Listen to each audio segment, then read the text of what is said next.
All right, so I've created this new segment called ABC Understanding My Chinese Culture. So this segment, ABC stands for Australian Born Chinese. It's usually, popular terminology is usually American Born Chinese. We're very different to our way of concept, our way of learning. It's very different to the ones that where our parents coming from mainland is very different.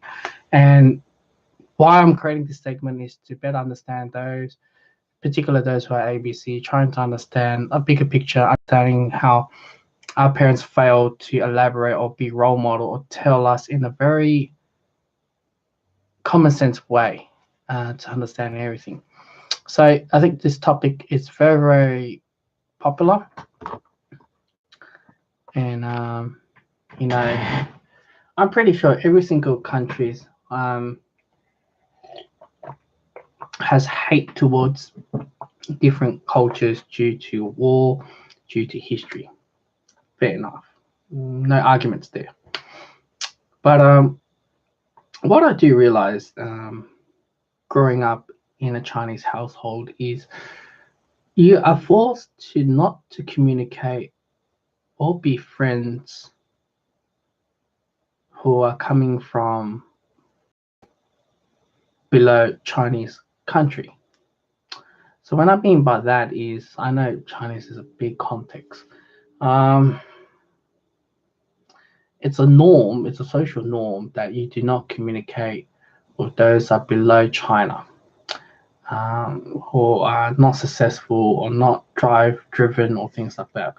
What I mean by that is these countries, these are one of them. I cannot make friends with them.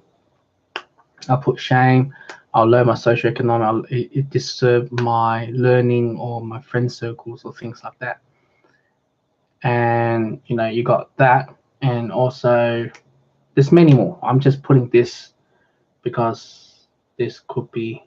I'll tell you guys a bit later. Obviously, like countries, they look down on countries in the African continent, Middle Eastern continent, besides Dubai, um, Southeast Asia, which this is listed as Southeast Asia, Latin America, but they highly admire those who's coming from Europe, America, Australia, New Zealand, Canada, but not. They dislike to hear these. There's a lot of social norm. I think South Korea, I think is probably a lot better than what it was once before. So as you can see, there's a Chinese word on my titles, and it's called in Chinese we call it Mei Wenhua. And my father and my parents are saying like, for us, we Australian borns or American borns, we always hang around with Vietnamese, or you have South Koreans or Philippines or Indians or Bangladesh, Cambodians as well. And we see as there's no social hierarchy because we grew up in the Western world. We think Western ways. We do not think about these terminology here.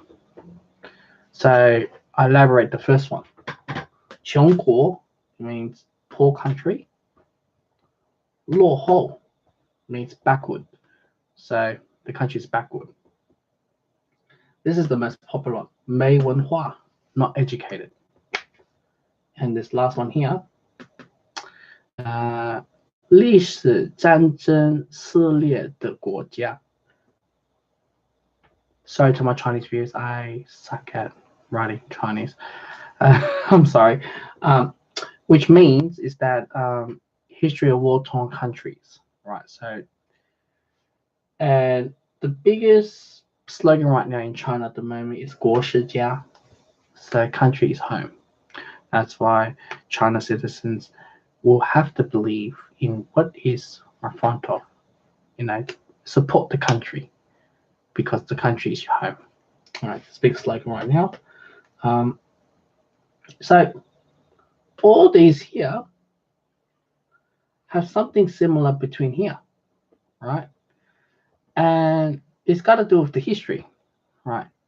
I just list a couple here because I'm making a video. There's a lot more I can write though. You kind of understand what I'm saying. Because Vietnam went independent out of China. Vietnam wasn't supposed to be China. But somehow, I don't know the history, sorry. Don't know history. Someone has to help me out for history. Somehow China fighting, reclaimed the land, and after they gave up the independency, then Vietnam went to war. Right? They went through civil wars, they went to war with France, the French War, the US War. So that will classify, and South Korea, they fight for independency. North and South, they want to fight for democrat society.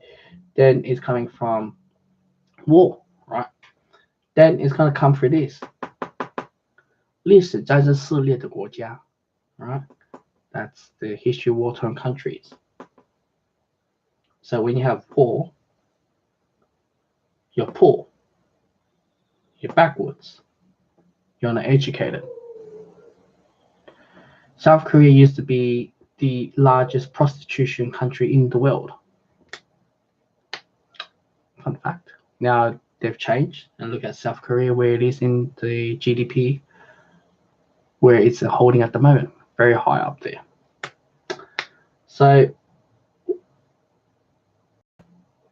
this gets very deep, right? I grew up knowing this, but not knowing the history. Well, usually usually our parents kind of tell us what's going on. It's all about the dynasty, the king, these guys. The early parents will always say, their dynasty, they don't call us brother if we don't give them money. We always give them money. They're poor countries. They always just want money. Okay? South Korea, they're poor. They just want money, but not too much. But this and that, just saying, bad about the country. Oh, it's too much prostitution, things like that. And I'll get to you. Brick. All right, this will link to brick. One Belt. Sorry. One Silk Road. As you guys know what's going on nowadays. One Belt and Silk Road, right? I'll get that on, all right? Because this is the big thing right now. You guys may have heard of it. And why is a link to this, all right? Okay, I know this topic is very big, so be mindful, okay? So we've been told from our upbringing, my parents, or every single Chinese parents, not all of them, will always think, usually mainlanders, usually want you to stay hanging around with smart people, or those who are coming from a prestigious countries like European, right? And our parents fail to, because we're living, your classmates is one of these or poor countries. We look among ourselves as same. We same age, we like the same thing, we think the same way. Why do I meant to hate them? Why do I meant to not communicate with them and stay with my own kind, Chinese? It's because our parents fail to told us that yes, they have history, they're backwards, they're not educated, poor countries, 撕裂国家, 战争国家, war-torn countries. Is that the country is divided, is separated, is broken. They're still in industrial revolution or agriculture or agrarian society or hunter-gatherer society. Let's even put hunter-gatherer society. Let's even put that way. Which goes back to 穷 and 没文化, not educated. 穷国家, 落后, backwards. We are forced to divide ourselves up, to hate, not to hang around with them. All right. Maybe I should do a part 2 on this video, actually, on this one. 活世家, okay? So if you have a country, you build a country up. But to my viewers out there, right? I'll let you guys know about this. Even though China is more of industrial and technology, but now it's more shifting towards the technology and slowly fade the manufactured jobs. Right, so what they do is, this will link to this. All right, and I'm going really big on this. All right, so as you guys know, China has the most population in the world. China just opened recently, last 2 years or last year ago, for 2-baby policy instead of 1. Turns out not many couples or families having children, which means the country is in the aging stage. It's no longer a young, vibrant country. So why do President Xi bring up with a One Belt and Silk Road?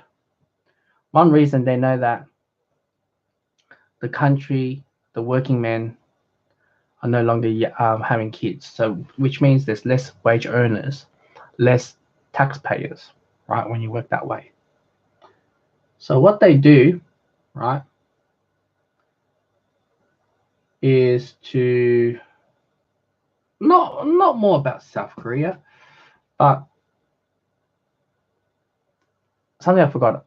In Chinese culture, we hate these 2 countries for some reason, and Japan, but them two, they look down so much because Japan won the war and things like that.